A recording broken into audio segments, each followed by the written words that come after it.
Okay, everyone, I guess we'll go ahead and get it kicked off. So, welcome to this month's 15-minute Feature Friday. We're going to be talking about COVID analytics this month. This is kind of obviously a hot button issue, stuff people want to know about. How can they leverage your VMS platform, your video data that you have on site to better combat the virus and prevent the spread of COVID?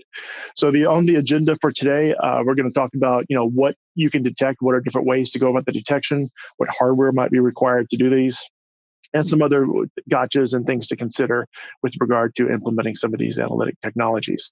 And then at a given time at the end here, we'll see if we can do some questions if we have time to take care of that. So to get things kicked off, my name is Jason Wallace. I'm a solutions engineer, primarily cover the South Texas territory.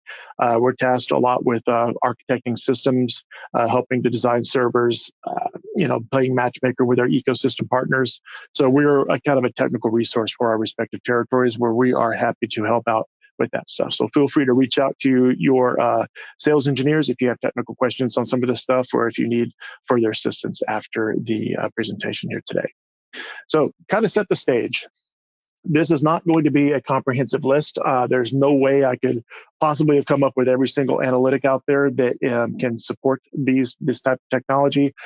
This is kind of the top of mind ones that I came up with, and some stuff that we had from our marketplace that we'll discuss later, where people have designed analytics specifically around the whole COVID crisis.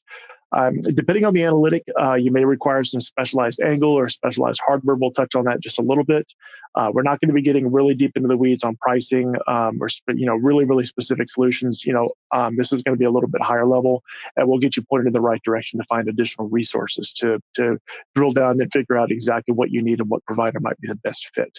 And again, this is not a complete list, and these guys that I've mentioned today are in no particular order of preference in any way. This is just, again, top of mind stuff that came to mind that we found that would be good solutions for this. So, first off, what are you detecting in the great year of 2020? Some of the hot button things here, mass detection. That is a big one. A lot of the analytic providers have implemented mass detection. Previously, that was a bad thing. If somebody had a mask, you wanted to get an alarm. But these days, it's a good thing. So you want to get an alarm if somebody doesn't have a mask. Analytic doesn't care. It can give you the alarm either way. So we'll touch on that. There's also social distancing, crowd proximity. Are people getting too close to each other? You can define the distance between targets in the analytics. So typically, the magic number seems to be 6 feet, but maybe you want to have a little variance on that. You can certainly do that. Loitering, crowd density. These are, gathering of crowds, which kind of dovetails a little bit with the rioting or the acts of violence. If people are starting to gather, maybe you want to know about that, particularly if they, aren't adhering to social distancing. There's also contact tracing analytics that are going into place, where a lot of our access control partners are implementing the concept of contact tracing. So if somebody is tagged or comes down with the virus, you can look and see where they had gone through the facility, who may have followed closely after them, and kind of start to get an idea of who they might have come into contact with or what they may have touched to go and sanitize those areas. And then, as I mentioned before, rioting, acts of violence, we actually have analytics that can detect people scuffling or people, the motion of throwing objects, things like that. Those things can be picked up, in addition to just the basic analytics like mass detection, stuff like that. And then the all important, the one that has a lot of people's attention, the whole thermal, being able to do a person's temperature. And you'll notice there's a little asterisk there. Danger, Will Robinson. There are some catches that go along with the thermal stuff, so be very careful if you're considering implementing that. It can be an asset, but there are some gotchas that go along with it, which I'll touch on briefly as well. So for the first part, mass detection, social distancing. Basically, you're going to want a camera with a good front-facing view of people. If a human can look at the screen and not really tell if masks are being worn, then the analytics not going to be able to tell either. You've got to have a good shot to be able to judge, if somebody's wearing a mask. Partners that are good fits for this, and again, these aren't complete lists, but some of the ones you have on the screen here. And for those of you that are furiously jotting down notes, I'll give you a link here at the end that covers a lot of this stuff here too. So don't have to frantically write notes, but if you want to take a screenshot or something, you're welcome to it. So BriefCam, I know, recently added this analytic into it. They continually evolve their technology. They just kind of slipped it in with an update, and you have that ability. VI Sites also did a demonstration for us recently where it did some pretty impressive stuff with mass detection. And again, this is by no means complete. There's a lot of people that are kind of playing into this space now and can do some really cool stuff. So next up, loitering and group gathering. So this is kind of a hybrid analytic here. So we see some of these analytics being developed both for server side and for in-camera edge analytics. So some of the server side analytics that are doing the loitering group gathering would be BriefCam. Agent VI kind of has a hybrid model where they run a little module in the camera, and it's also a server side component. VI Sites also, server side, but then we also have Hikvision, Hanwha, Bosch Axis, et cetera. And this is, again, not a complete list. Loitering is a very common analytic. You'll find that in many cameras, many analytics. But again, this is another case where you need to have the right angles. You need to give the camera, the analytic, the ability to detect people, and we can make a determination, how big is a crowd, and be able to judge proximity. Next up, this is kind of an interesting one that's kind of hit the scene, rioting and acts of violence. So now we're getting into machine learning stuff.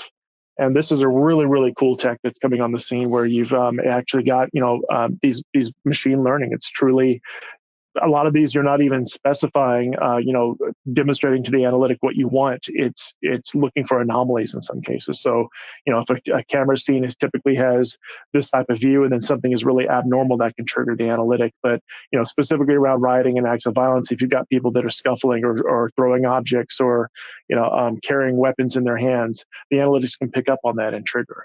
So it's some really powerful server side analytics that we're seeing with these machine learning technology. And there's also one that I slipped in here called sound intelligence. It's not a visual analytic. This is, as it sounds in the name, a sound-based analytic. They're able to do glass breaking, sounds of aggression, gunshot detection, that sort of thing. It's an interesting thing. I've seen that running in Axis cameras. They also have the analytic that can run in other products as well. So there's a variety of solutions here for this area as well. Then moving on, this is the one we want to touch on to be cautious about. So temperature detection. So I'm sure everyone on the call has probably heard of this, where you set up a thermal camera and you want to be able to see, does a person have a fever as they come into a facility? It sounds great on paper, but you have to be very careful with this. Number one, a lot of this stuff hasn't been litigated out yet. So there's potential HIPAA concerns, privacy concerns. I mean, you're taking someone's temperature. That potentially has inroads into some areas you want to be very cautious with. There's also some accuracy concerns with this. Again, I'm not telling you not to use this. I just want to be real about it and set the stage. So if somebody comes in on a hot day and walks in front of a thermal camera, they may have a little bit different reading than somebody who's been in the building for 10 minutes and resting. So you don't want to use this technology as the final end-all solution here. This is part of a layered approach. You want to be able to, if you're going to use this technology, that's fine. If somebody pegs at a high temperature, maybe pull them off to the side for some additional screening or questions and make a judgment call from there. But don't use this as your sole way of combating this issue that's going on in society now. So, but that said, there are a number of people that are playing into this and doing some really cool stuff with it. So everybody knows FLIR, that's the well-known thermal camera manufacturer. Hikvision has got a really cool solution that does an integration with Milestone. There's another company there. I always butcher their name, Omniscient, that does an analytic that bakes into Milestone, has a really cool thing where it can do sampling of crowds, and I think it does multiple samples and sort of takes an average and gets a more accurate reading off the thermal cameras. But the also of concern is the thermal camera's accuracy can be off by several degrees potentially. It depends on the camera manufacturer and the model itself, but you may have a variance of plus or minus 5 degrees or 3 degrees, which could easily make somebody with a fever not get detected, or somebody without a fever, be detected. So you have to be, again, take this one with a grain of salt. It is a very powerful tool that you can use in this, but don't let this be your sole thing you hang your hat on for this technology. And here's the payoff at the end. And I am in the chat. I'm going to send this over. So if you guys pull up your little chat window on your interface, there is a link in the chat. This will take you to this site here.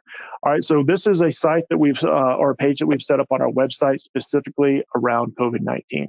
And a lot of the stuff that I've talked about here, if we scroll down, we get into, social distancing, keeping a safe distance. If you click this link, that's this one here. You scroll down, there's some information about your considerations that you need and some technology partners that are providing the analytic for social distancing. Same thing, scroll down a little more, we get into the skin temperature stuff I was just talking about. Again, we have a list of providers that are doing technologies to help with the temperature detection. And we have some information about that, and so on and so forth and so on. Toward the end here, we've got kind of a catch-all. That's the contact points. So I want to talk about that. Yeah, we kind of got a catch-all thing where we have some additional analytics that are doing some other stuff that can be leveraged with the COVID-19. And then lastly, I almost forgot it here. So contact tracing. So we have a number of our access control partners are implementing the technologies that I mentioned previously, where you can track people through the facility, see who they may have come into contact with. Access control is an ideal thing for this because you're badging through and kind of having points of contact through a facility. So if somebody comes down with the virus, you can kind of get an idea of who badged it maybe immediately, but after that person, who were they in close contact with in a small room, perhaps, that sort of thing. So this could be, maybe your existing access control system can leverage this stuff and offer this technology for you. And that is pretty much the high points that I wanted to touch on, and also throw a plug out there to Marketplace. So on our website, if you go into Marketplace and just hit Start Exploring, this is an area where all of our technology partners, the people who make these cool analytics and make them into Milestone, can go and list their companies with keywords and technology classifications where you can search and find exactly what you're looking for. So this is just the top page here, but we're already seeing some things around no mass detection, that sort of thing. So you can drill down here and do some searches and really quickly find a lot of our key technology partners that are able to provide some of this stuff to help you out. And I'll go ahead and switch back to the presentation real quick here. And that link should be in the chat. And again, this is the link on the page, but if you look in your chat window, you can copy paste it from there or click it, and that'll crack it open in your web browser for you, so you don't have to try to jot this long URL down. And that kind of brings us toward the end of this. This is again, like I said, we were keeping this a little bit higher level and to sort of give you the resources that you might need to go and kind of begin your search to figure out what you need. And I think here toward the end, we do have some time for questions. So if you want to use the question box on your page and throw in some questions, I'll do my best to answer them. For those of you that don't have any questions and don't want to wait through that, thank you for attending.